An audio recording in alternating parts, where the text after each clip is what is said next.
सुहास बावडेकर आणि माझी ओळख 1973 साली टाइम्स ऑफ इंडियामध्ये झाली. तेव्हा ते आमचे आर्ट डायरेक्टर रमेश संजगिरी यांनी एक मुलाला घेऊन आले आणि ते म्हणाले, हा मुलगा आता तुझ्या स्वाधीन करतो आहे, ह्याला तू सांभाळायचं आणि ह्याला मोठं करायचं. म्हणजे मीच त्याला हळूहळू लेटरिंग कसं करायचं हे शिकवलं. आणि लेटरिंगपेक्षा त्याचं जास्त हे होतं, डिझाईन्स मॅगझिनची डिझाईन्स कशी करायची तेही मी त्याला हळूहळू शिकवत गेलो. आणि काही दिवसांत तो एकदम एक्सपर्टच झाला. मी इलस्ट्रेटेड विकली संपूर्ण सांभाळत होता. त्याशिवाय श्री दीपलक्ष्मी दिवाळी अंकाची सजावट त्यांनी काही वर्षे केली होती. सुरुवातीला आमचं नातं फक्त आर्टिस्ट पण होतं, पण हळूहळू आमचं ट्युनिंग जुळत गेलं.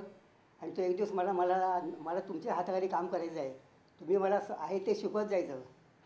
मग मी त्याला हळूहळू लेटरिंग कशी करायची, टाईप कसा करायचा, ते कसं वळवायचं, डिझाईनमध्ये फोटोग्राफ कसे टाकायचे, 2 पानाचं लेआउट कसं करायचं, हे मी हळूहळू त्याला शिकवत गेलो. आणि तुम्हाला आजपासून तुम्ही आमचे गुरुच.